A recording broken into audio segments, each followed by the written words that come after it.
Hi. Hola. Oh my goodness. I'm seeing you so much now. Yeah. Like every day. Well, Oh, well, no, wait. Once a week. once a week's crazy.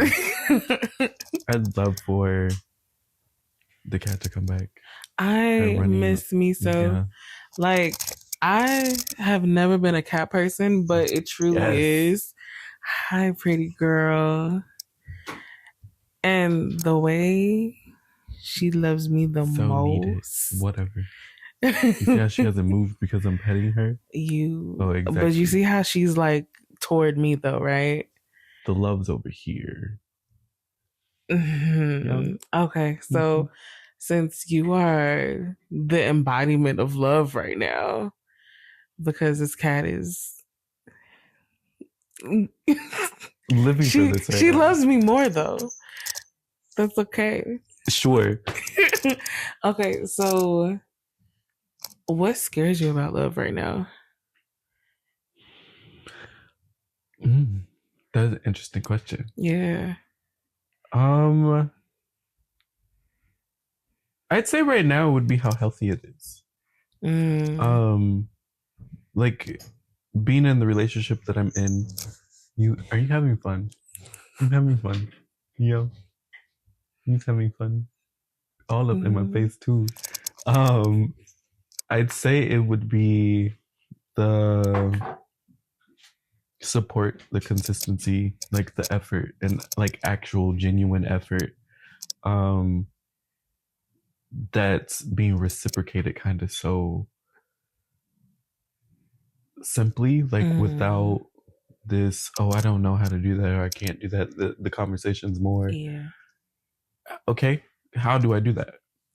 Yeah, because I feel like in the past year, like experiencing love as something that's reciprocal and not just something that I can just give and people receive has like shifted my brain. Because now it's just like, okay, so now I'm responsible. Like I'm responsible for this love that I'm giving and receiving because it's happening consistently. And I haven't had to do that. Like seriously, like when it comes to love, it's simpler now, which makes it more important. And that's scary because it's like now I actually care about the outcome. I care about what I'm putting out and what I'm receiving. And if I can receive it. That's real. I feel like my hesitation is in receiving. Like that's where I'm doing most of my therapy work right now. That's where I'm doing most of my conversations with my friends, and that's like the bulk of the conversations throughout my relationship currently. Like, how do I get better about receiving and not from a standpoint of it's coming from a standpoint of recognizing I've struggled with receiving, and that's fully because I've been a people pleaser for so fucking long. And wanting to have better, be better, do better, like it's requiring me to like navigate this challenge with integrity and consistency and grace and all of the good things that we supposed to come at stuff with. Which I can give so freely to other people. Yeah. But when it comes to doing it for myself, it's like, because the biggest fights we ever have is when I want to buy dinner. The biggest fight, because you're like, that'd be ridiculous. No, but like it is. Well, I mean, I fight with most of my friends about like giving, like paying for dinner. If I've asked you out, I'm paying. That's kind of the gist that's in my head. And even if you ask me out, if I know that you don't have it, I'm paying. Like that's where I am. It's been who I am and have been operating for a really long time. So that's just not a hard thing to do.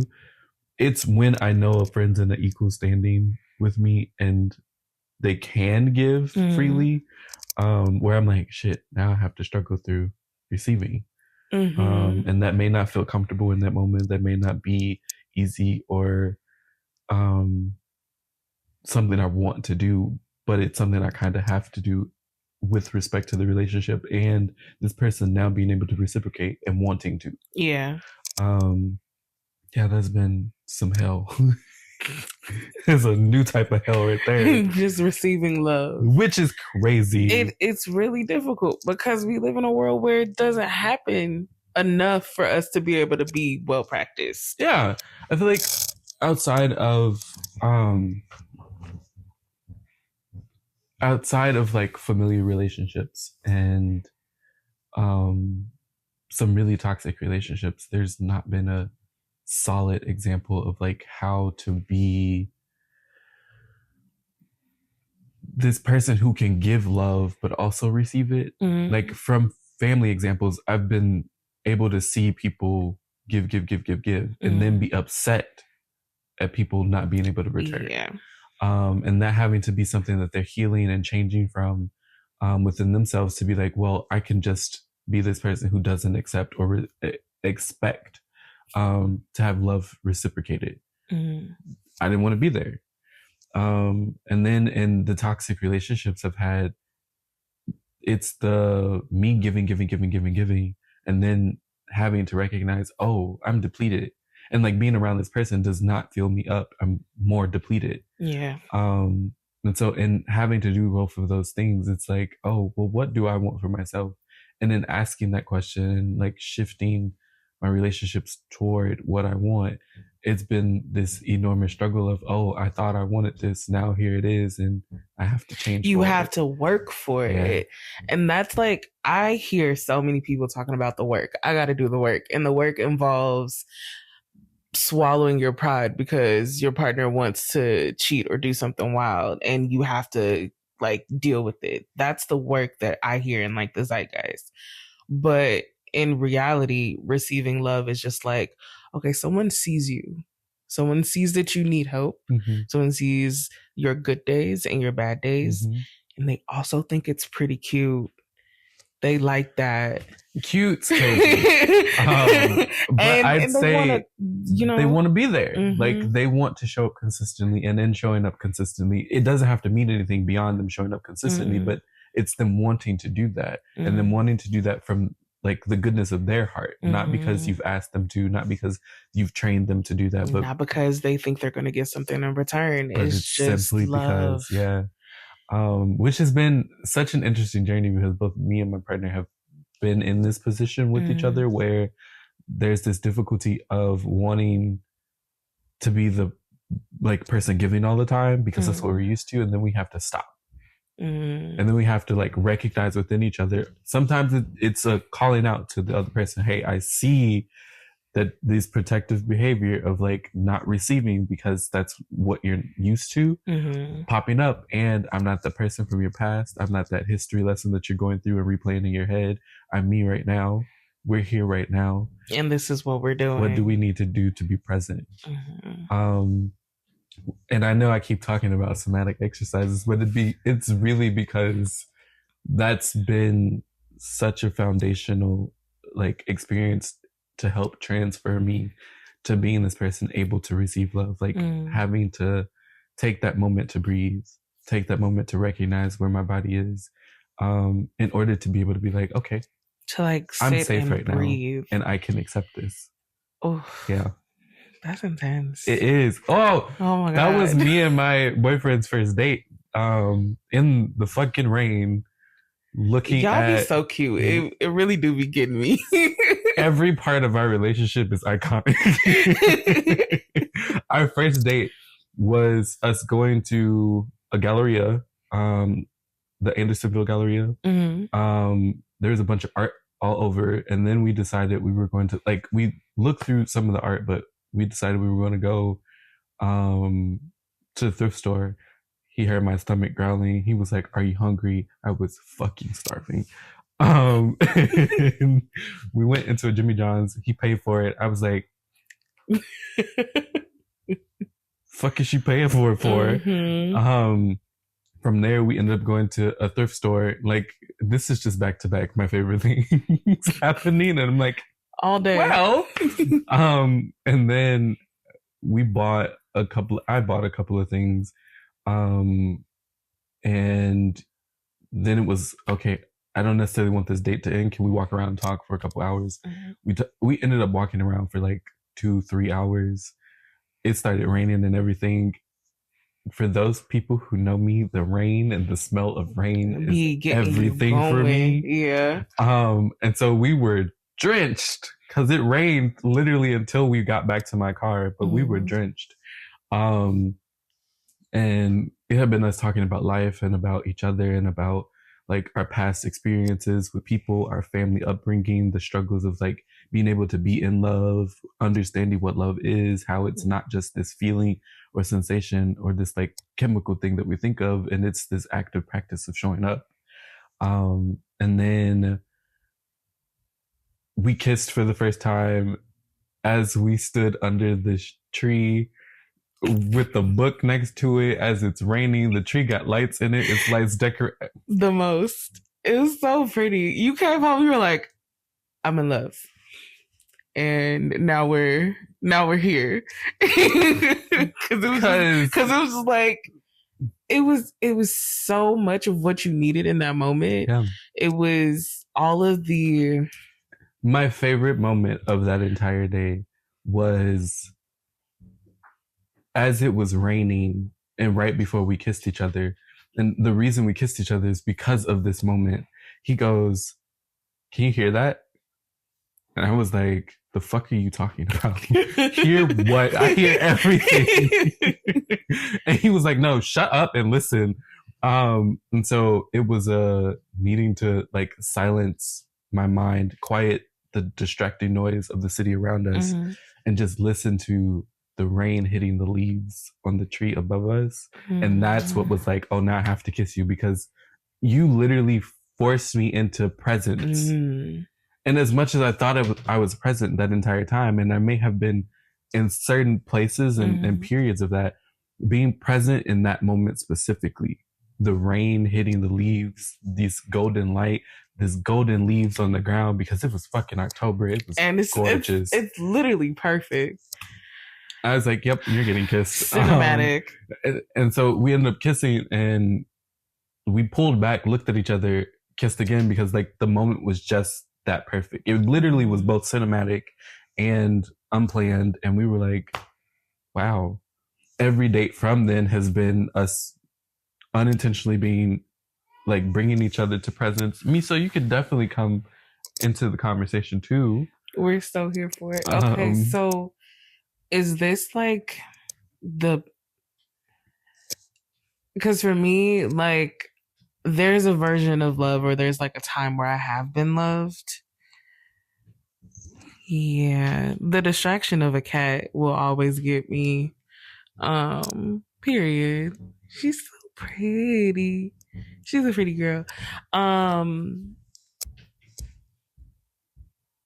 This is the question I want to ask. The first time that you felt love outside of like family structure, outside of all of that. Talk to me about that. First time that I felt love. I'd say it was one of my best friends, Maya. We don't necessarily get to see each other super often now, but Maya fully was that first time I was like, oh, here's this person who has seen me both grow over the course of 4 years, learned and understood me because we met in high school, and then decided that like, oh yeah, this is a person who's pretty cool and I kind of want to like talk to and be around all the time. And I was like, okay, bet, like, sure. But in being seen and recognized in the way that I was like, oh, this is what people talk about when they mean and say that they feel loved. Like there's this being seen moment right here where she's seen me without my mask. She's seen me unable to get out of bed because I'm like struggling with a flare up or whatever. Being exhausted because I've literally been back and forth between the washroom, like have no energy in my body because I'm bleeding. And she's like, yeah, are you okay? Like, how can I be there to support? How can I help? What do you mean you want to be there can't support me. You don't know me. We're not family. Like, that's what it is. Mm-hmm. And for her, it's no, we aren't blood relatives. But we family. And it's like, oh, shit. That was like the first time I was like, oh. Yeah. Like, this is this person who's not born into my family structure. And it's like, yep, you're family anyway. Mm-hmm. And the way her mom, her dad, her sister feel the exact same way. It's like, oh, everything I'm part of the family. I love that. I would say it's similar, like with my best friend John. Like we high school together and transitioned out of high school together, did the college thing, and there was like this intense moment in my house where it's just like ridiculous getting kicked out. It was February and sub-zero weather, and I was kicked out and had no clothes on, and their dad was in like the final stages of his life, and that was going to be his last birthday with his dad. And we all knew it. I was on my way to them because we were gonna all spend that birthday with his dad, and he came and picked me up at like a Mr. Subs and was just like, I got you. And I was just like, yeah, and being able to relax. It's just like, okay, somebody got you. And that's friendship in a relationship. It was really young. So it's like, it's a memory I cherish so much with like my first love. Of course, we were 14, 15. So it's not what, it's the first time that you're loving someone and trying to figure out what that means. But we were on our way back home from a trip that, it was cute. We were in Mall of America. It was a family trip, but we got a call that my great grandmother died. So the matriarch of my family gone, and it's my first loss, which is such a huge thing. It's such a huge the thing. Black community. Like, my family still hasn't recovered. It's just, and we never do. It's that one matriarch. She died, and everybody gone.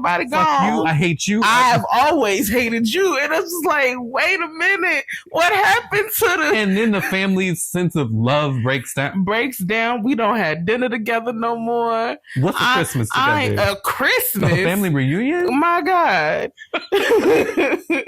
And so like my mom is struggling. She doesn't handle loss well at all. And I'm in the back seat and I'm crying. Ooh, my mom turns into this like militant woman when she's dealing with loss, and it's because she understands that she like has to keep going and she has to find a way forward. And when do you find the time to fall apart? My mom exclusively falls apart. Like that is her way of dealing with it. She's like, can't do it. Everything stops. It's a stall. And so I was actually kind of feeding off of that energy. It was like, that's how you're supposed to receive loss. But he called me and I was trying to explain to him what happened and I couldn't say the words. And my foster sister was in a car and she was explaining to him what happened. And he was like, give Jasmine the phone. I was like, I'm still crying. I was like, I can't talk. He was like, don't worry about it. Don't say nothing. And he had learned how to play our song on the piano. And he started playing it. Puppy Love is great. Oh, it was so sweet. And we both had old parents. So our song was Moments in Love by the Art of Noise. So it's that dun, dun, dun, dun, dun, dun. I'm still smiling because I have no idea what the fuck you're talking about. Anyway, because you're ancient. Listen, don't ever disrespect me because I am nowhere near old. I just also know that like no one's going to be okay with me being not knowing the song. I feel that in my bones. You see, okay, so it's a projection that you think that it's a problem. I absolutely think it's a problem. No, nobody cares. No, okay, so a slight departure. I can't stand it when people are like, "You haven't seen that movie?" I'm that type of person, though. And I'm like, "No, I haven't seen that movie. Do you know how many movies there are? That's real. Just on one continent alone. Leave me be." But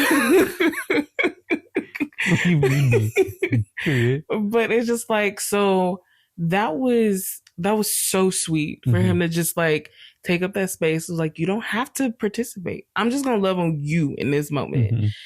And that was like the first and last time that I've experienced that relationally. And getting to the point where, well, romantically, okay. Yes, because like, well, wait a minute, because it's been an unfortunate series of events. It was like when I was young, I had community and I had love, and then college didn't turn into that. It turned into just having like a roommate, and she was a place that I could land for a little bit, but it wasn't. Well, okay. What I'm hearing though from you is that you were going on this journey of like trying to find love in the way that you found it when you were a kid, which is all about all this acceptance and building you up so that like you have the psyche and awareness and ego in order to move throughout the world and not be crushed under this weight. But it also sounds like you're moving through it through a straight lens. Yeah, because I was straight for a good amount of time because I thought I was out here pretending because I was just like, I just thought everybody thought girls was cute. Don't we all be pretending? But it just, and I was a theater kid, so it was completely fine for me to be gay. I was just like, I just think, girls are cute. Girls are cute. I was just getting in trouble in art class drawing titties. I thought that this was all under the guise of normal. And like college, the first relationship that I had with a girl, that was like, we was playing games. We was out here just destroying men for fun as a duo. It was that'd be the best game. That was honestly actually so fun. The best game. And I was men are awful. That's the best game. Yes. I agree, Miso. We brought up men. Miso said, "Fuck out of here." We don't do men. Not the pussies running from men. Because crazy. The pussy running from men because men don't know what to do with it. But that's facts. So many facts. Please teach the young folks what to do because the girls are tired. Women have gone on a strike. Love that for you. We have gone on a pussy strike. The whole internet is full of women saying, I ain't had no dick. And just mad. And I understand because if I'm out here looking for love and not looking for love is just someone can just accept and hold me, but I'm looking for love in a communal way. I'm looking for it in a holistic way. And men are just trying to like hump on your leg. That's it. Like what am I doing here?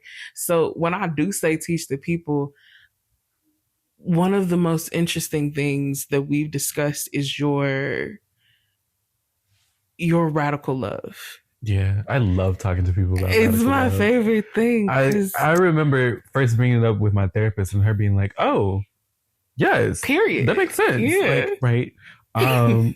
But for me, radical love is simply like being your most authentic self and then providing the people around you the safety to also do that. It's like that simple and that difficult all at once. And people are like, that sounds simple enough. And it does. It really sounds like the most simple thing possible. And then when you have to face yourself and you're like, oh, that doesn't feel authentic to me. It's intense. It is. It's very intense because I think in the beginning of us being friends, you described it. I was like, cool. I'm also like that. Like, let me tell you about how I've done all the work. Foolish. Foolish. This is why I like hanging out with young people, with babies. So you know you're old. That be out here. Okay. I'm in nowhere near old, but you see, I like people who are younger because, like, I don't know what it is about folks that have been millennials for too damn long. They've just been millennials for too damn long. That's what it is. They're just like, we're getting into that finite thing that the boomers, that we're upset with them for being. And the flexibility of being young, the neuroplasticity is still flexible. Yeah. You can actually like, okay, what I'm doing isn't working. How can I fix this? And you've actively done that. So when I end up dealing with you and trying to understand love and my authenticity and my agency, I was just like, I am feeling things. Yeah. And I think a part of my philosophy of it is that you have to like jump into that feeling. Like people think they be wanting me around, and then I'm like, okay, I heard a feeling there. You thought you were running away from it. What is it? Where is it in your body? Let's talk about it. Like, and it's because in not talking about it, we often store it in places in our body. Yeah. Now that trauma is run in, autoimmune illnesses. Exactly. And on illnesses. Yeah. And we're just like sick with all of this shit that's going on. So like in this year, it's been a lot of me transforming into a deeper version of myself. Because I thought you did say something similar as like the work is never done. It's never done. There is not a healed version of yourself. It's a consistent healing, because I can heal from yesterday and today happens. And you're still triggered from something that happened when you were 3. Man. And it keeps on going. And you just have to find people that are loving you in all of that. Because but it's difficult because most people haven't even gotten to the place where they're like having that conversation, that they're like, it's a night and day kind of situation. I like how I did that. Yeah. I did. I set it up. Whenever anyone says day, I love when someone says today, me? To me?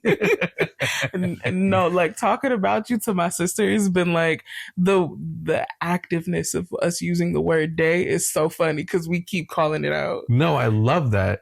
And I love when I hear people struggling to distinguish between if they're talking about me or the day of the week.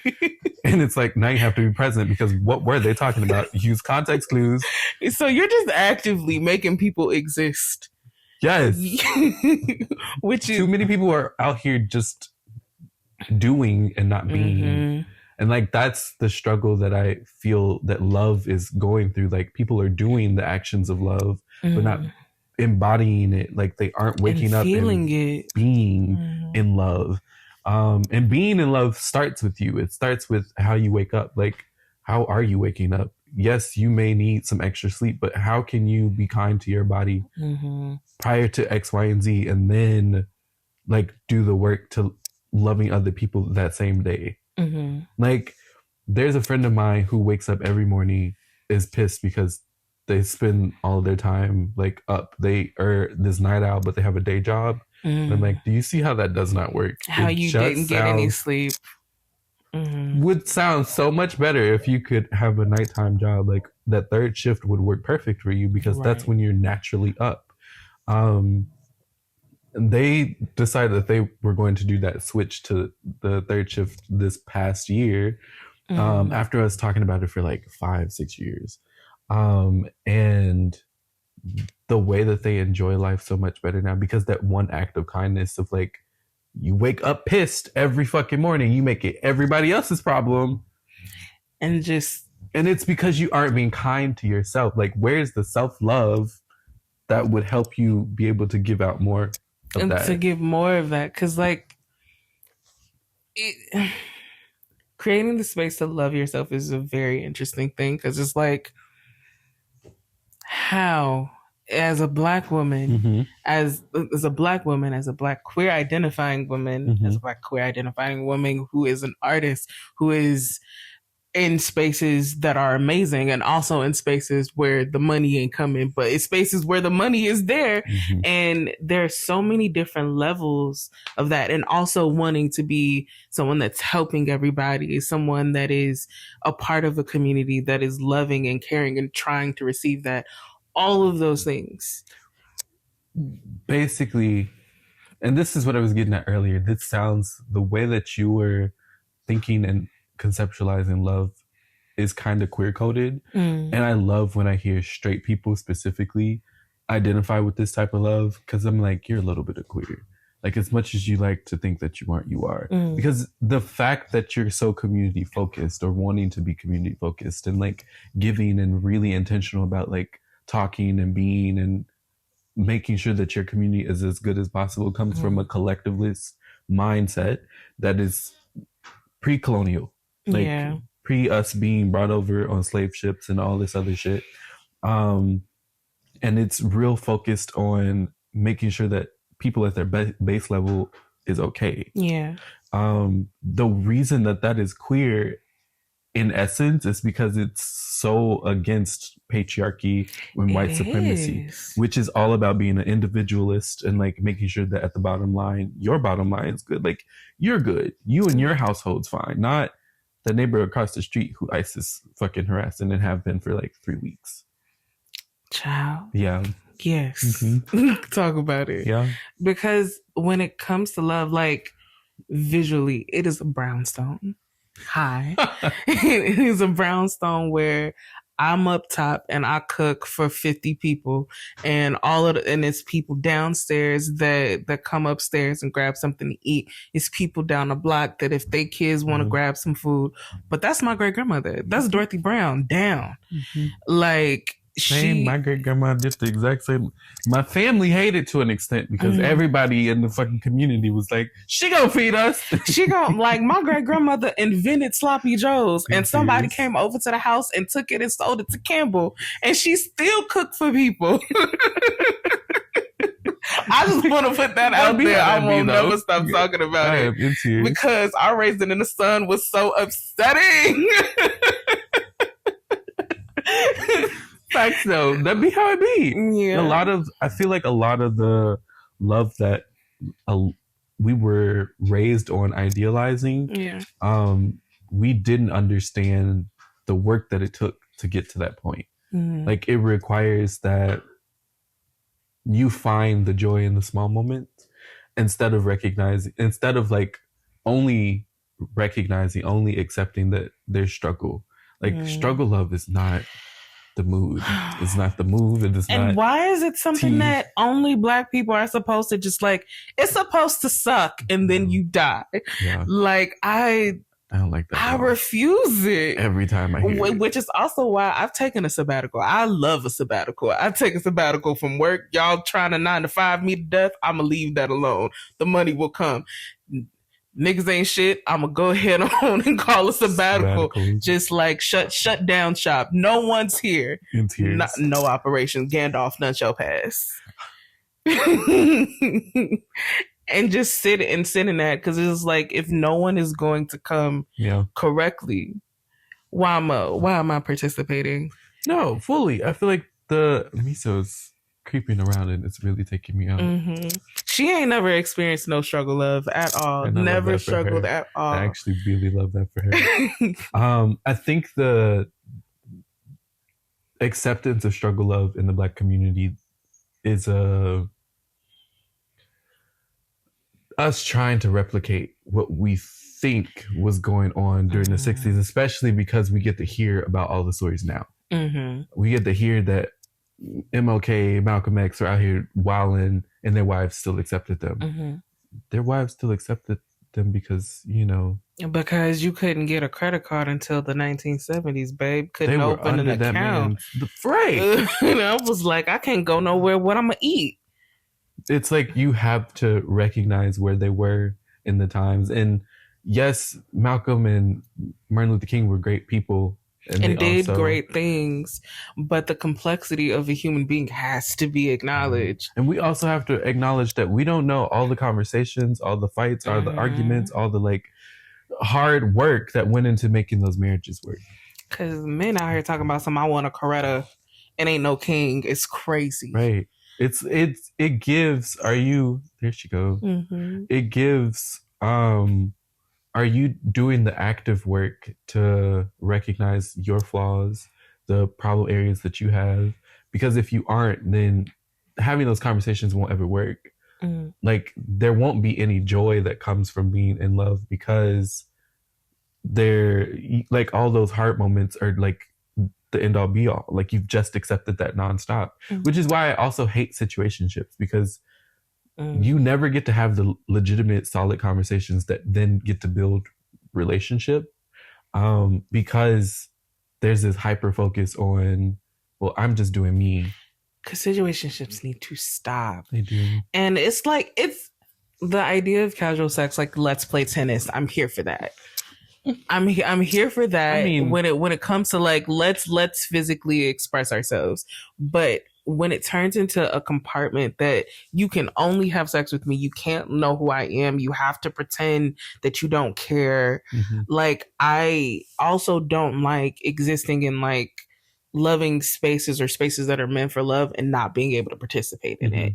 Because if I like you, or what it is a person will go, no, just let yourself feel those feelings. Just feel those feelings. But like, but we're also not gonna, fuck you. Yeah.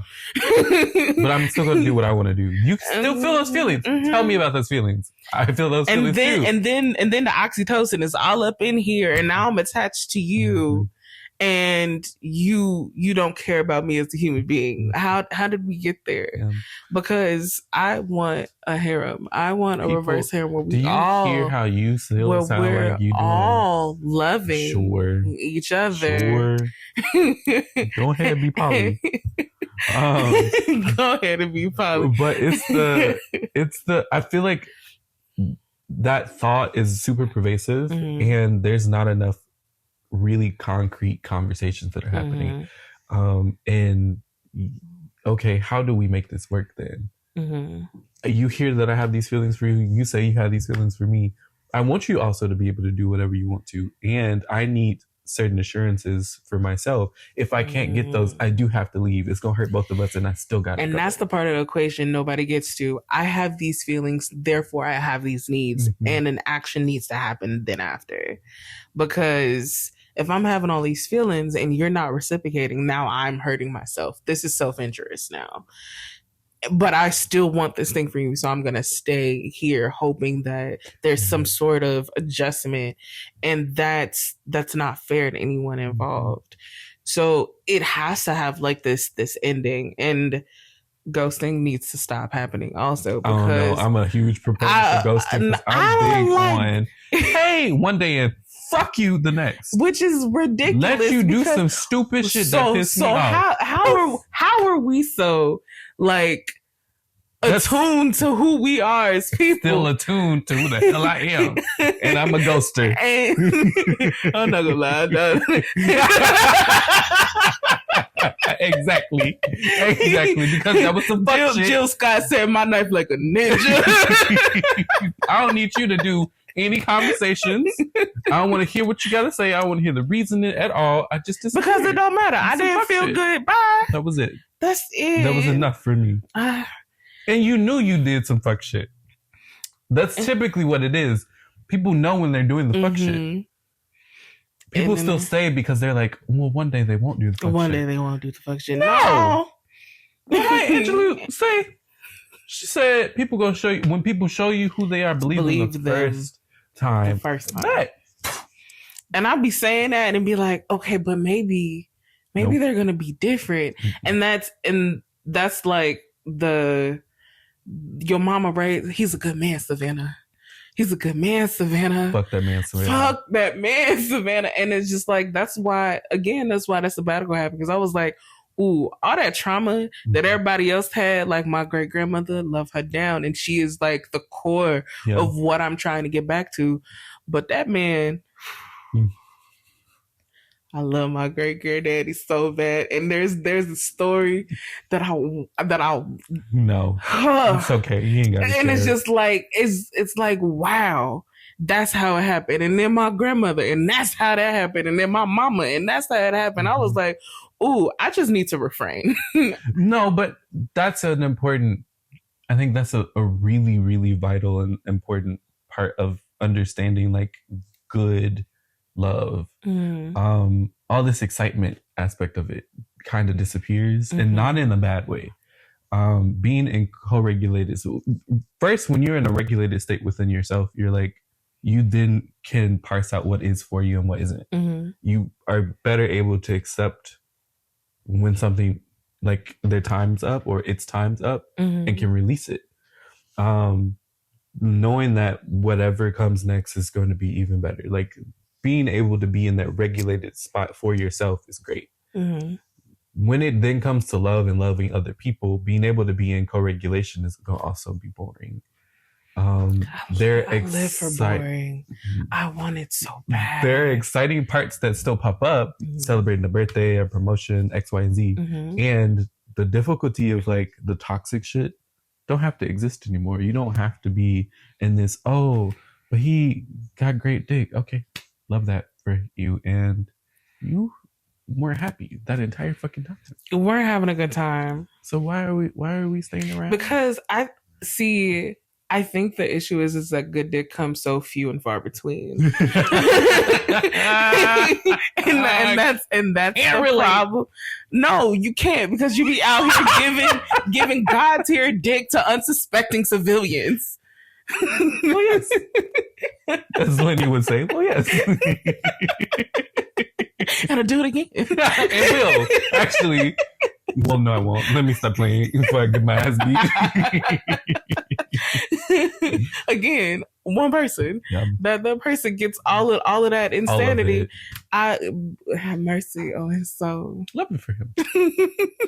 No, but I feel like that you get out of this looking for the excitement because you're trying to have a dopamine boost in the same way like a person will masturbate ad nauseum for the same thing.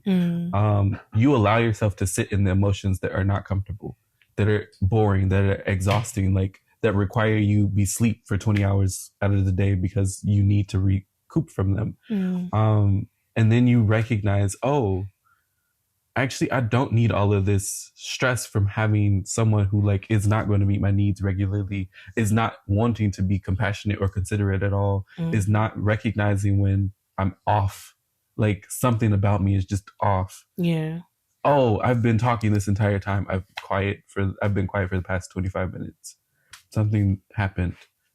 Someone who can notice that and be like, okay, how do we help you get out of this situation, get out of this room, like shift for your needs?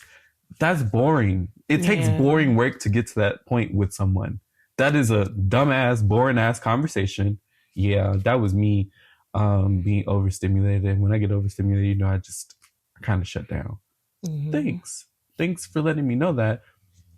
That was stupid of you, but now that, I know moving forward, okay, when this person's shut down, they now need to exit the situation. They're overstimulated. But see, that conversation is so necessary because, and it's not boring because the reality is if you don't have that conversation, you start creating your own story and you start projecting, I said this, and so that person went over there because they no longer want to be a part of this. And then you start breaking yourself down from that moment forward. Yeah. And that level of rumination is extreme, and it goes into busting the windows out your car. It goes from... I love busting the windows out of car. See, I had a brother ask me, he was like, Jasmine, why won't you slash my tires or bust the windows out my car? He was looking for the excitement. He was looking for it, and I was like, baby, I don't care about you. It's just I hope you're having the best life. Dealing with a tourist, like, they don't be ready. Y'all been out here with the Sagittarius because they fun. Terrorists. Y'all be out here with the Sagittarius, but you get you a tourist, honey, you gonna get fed, you gonna get laid, and we gonna go to bed. And that is the truth of the matter. Now, you want all that fire and flare? There are fire signs running around outside right now, giving out God tier dick and watching people unravel. Crash out. I have seen some interesting crash outs in my life. It'd be the stalking me at work. It's been It'd be the looking in the backseat of my car. I'm never letting that go. That was great. It was Then ran into them a couple weeks ago, actually. Ooh. Yeah. Are you still with that? Who was I with? Outrageous. And see, there go the stories that you be creating, because it's just like people just want love. And I feel like people just need to give it. Yeah. That's it. But giving it requires you do all that extra work, both beforehand and during, because the healing doesn't stop. Because, okay, you know what gets on my nerves on TikTok? You got to do the work. You have to give yourself space. You have to, what is the work? what is getting to the point of where you are and where you want to be. Yeah, but that's the work. Defining that for yourself, recognizing that definition may look one way today, and then something completely different tomorrow. And as long as you aren't in the exact same place you were yesterday, like you've done the work. You're growing. The work could look like maybe you fucked up at work or fucked up in a conversation where you wanted to be delicate, and then just couldn't because something in you was like, this some bullshit is triggering me, and then went the fuck off the rails. That's cool. You don't have to hold that in though. You can apologize. You can do whatever you need to atone, but you let that go. Like, that is now in the past. You literally cannot undo the actions. Whatever repercussions come from you acting out or doing whatever you did, like, you move forward with that. Yeah. It's often sitting in that discomfort. It's that like, I did not like how that felt, and that is the truth. Okay. I did not like what I did or what was done to me. I need to make it so that doesn't happen anymore. And you don't even have to necessarily make it so that doesn't happen, but that you react better when it does. Or recognizing specifically, and let's stay with that example where you're having a difficult conversation. It may upset somebody. That them being upset does not feel good for you. And you shut down. Cool. That's not what you wanted to do in that conversation. You wanted to have the hard conversation. You wanted to see it out. You needed to be comfortable in that discomfort. Because you weren't, you shut down. How do you not shut down next time? You start learning different ways to regulate yourself while someone else is dealing with a difficult emotion. How do you somatically allow yourself to recognize, oh, I'm tensing my shoulders. Okay, let me roll them a little bit before I finish this conversation. Why are you clocking me? Because that'd be the necessary part. Like, you have to find the weak points or struggling points in your body before you can move forward. Because, like, I fully know that this is like my little coping mechanism. I hold my hand like this, and it's like, it just, But I do remember, like, being around you, I am challenged actively to do all of these things. And it's a really good thing. It's just like, I'm a boss like that, you know, like, it feels like I'm getting better at being the person that I want to be. Right. And the first time that I was like, cause like, baby, I don't know if you know this, but you was chronically late all the time. Will forever be. And I don't know if you noticed, but my father is also chronically late all the time. And that, child, both me and my sister got the same wound. Love you. But the way it's set up, like, you said you were gonna be somewhere at 3, and like, I think 5 o'clock happened, and I started crashing out in my room, and I was just like, I don't like this feeling. I hate this feeling. I'm just upset about it. And I'm just like, okay, this is not that serious. I am just being triggered by this feeling that was caused by somebody else somewhere else. But the trigger is important. The trigger was important. Pin that. And so I did, and I was like, okay, so you came over, you was talking about throwing somebody through a mattress, and I was like, this is great. Love talking about throwing someone through a mattress. Give me the storyline. And I was just like, that feeling is still in my body. And I was like, hey. It was pinned. You can take the pin out. And I was just like, hey, so I don't like having this conversation. I think I looked at you, I was just like, I don't like this. This felt really bad. I need it to not happen anymore. I know it's not your fault because I was triggered. It's not you. But this is happening. And you were like, okay. And I was just like, like, immediately I was like, okay, no fight, no Jasmine, no, none of that. But what happened after that was, before you were on your way, you text me, I'm getting out the shower, Jasmine. I'm in traffic. This blue car is about to piss me the fuck off, Jasmine. And then you're like, I'm outside. So even though whatever time you get there, I'm still get there late. It's up to God. It's gonna be late. But none of those triggers happen. And so that did a little bit of reframe on how I process when that happens. It makes it way easier to have those conversations. So really, it's just the willingness of both parties to be in that. And we just need more willing parties to acknowledge that and create space for that. I'd say the yes, fully. One of those parties always has to be ahead of the other one, though. Yeah. Like, it can't work when two people are doing the same work at the exact same time, because they're going to get frustrated with each other, because how the fuck are you doing the exact same thing that I'm doing? And although it's okay, they won't feel like it's okay in the moment, because they're both going through the exact same thing. So imagine having to have that conversation with someone who's also doing the same work with you. They wouldn't have been able to be accepting of that. They'd have thought you'd have said something personal to them. It was a personal attack. Whole time you framed it as, this has nothing to do with you. This is coming from a trigger and a wound, and it was triggered today.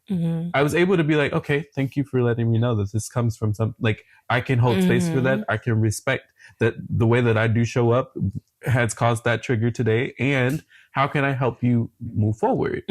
How in the continuation of us being friends, how do we go to being like, oh, well, I want to make sure that I'm not causing this trigger to be triggered all the time. It's that conversation. It's then being able to be comfortable in that discomfort. Like, okay, cool. That was a trigger. Yeah. What can we do next? And to me, that's love. Like, all of that, that's the boring that you're talking about. But that wasn't boring. Like, that happened, what, a year ago? Damn, yeah. And it's very paramount to how I express myself now, not in just this space, but completely.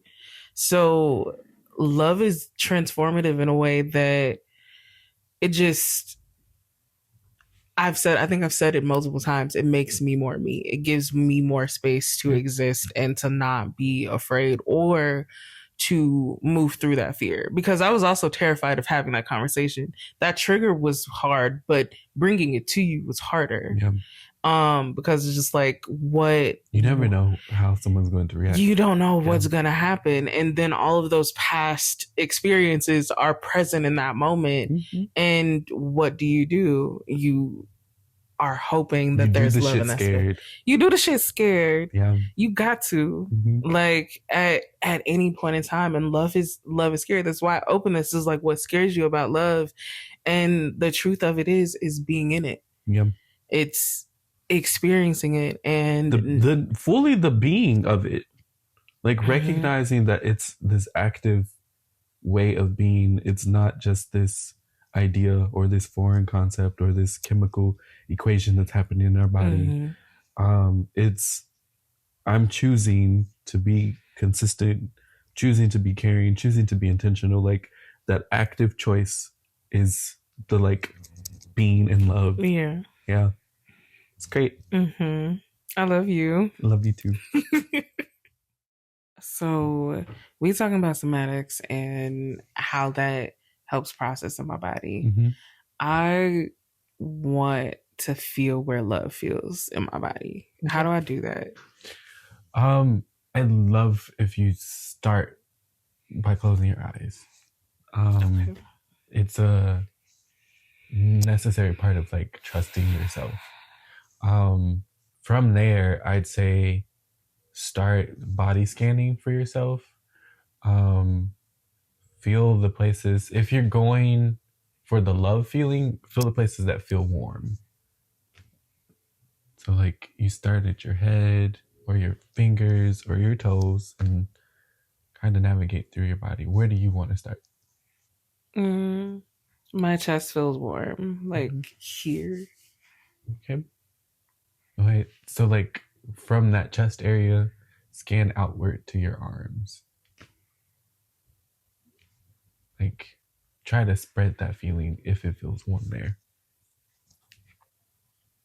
Less, but yeah. Okay. Can you feel it in your head, throat? In my throat, yeah. Okay. Can you spread it up to your head? If necessary, you can do those butterfly taps that we talked about. And, like, tap your head, tap your shoulders, your arms, like yeah, this. yeah, just light Okay. taps. That's how you help spread the sensation from where its original source is. If there are any problem areas that you're feeling, though, those you have to work through in a different way. So, do you feel problem areas? My shoulders, very Okay. much so. So, like, it won't spread beyond your shoulders then Mm-hmm. because you have to breathe into that feeling. Like, what's going to help relax your shoulders? Rolling them or massaging them? Yeah. Massaging them is like you start getting in things cracking and stuff. They're going to have to crack. But in doing that, like, slow breathing, but then also attention and awareness into like what feels warm and then what feels stiff or weak or struggling, that's how you get to move the energy around. It won't move beyond the places like that are blocking it though. So your shoulders feeling stiff are going to need that massage, going to need that like care and attention to them. Yeah, same like if you have a headache, it wouldn't move beyond your throat type of thing. Yeah. Okay. What about your knees? Because you know you old, so Listen, how is those feeling? you see, my eyes are closed, but just know. Anyway, my knees actually feel fine. Okay. But that ankle just popped up. It did. It really did. What about your hips? They feel fine. Fine is like the only answer that I got for them right now. Yeah, I mean, for the most part, it sounds like you're doing pretty decent. We ain't say nothing about my back. That right there, she's carrying a lot. In tears, you just had to throw ass joke in there. Actually, that was a titty joke, but go ahead. Wow. Saying that. I can't even focus talking about titty jokes. What other problem areas do you have? Back? It's really just the back and the shoulders. Okay. It's like where I know I hold everything. Okay. Yeah. Go ahead, massage them.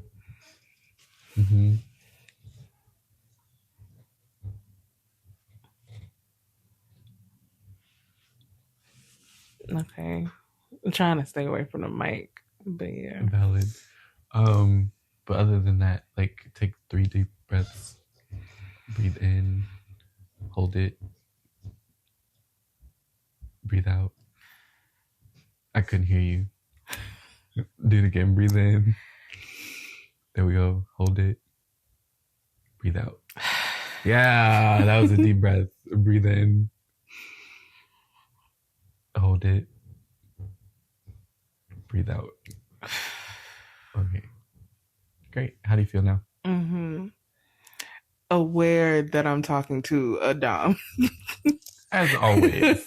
But it should help bring more awareness into like where you have problem areas. Yeah. When you do feel that warmth, that's typically like a safe space in your body right now.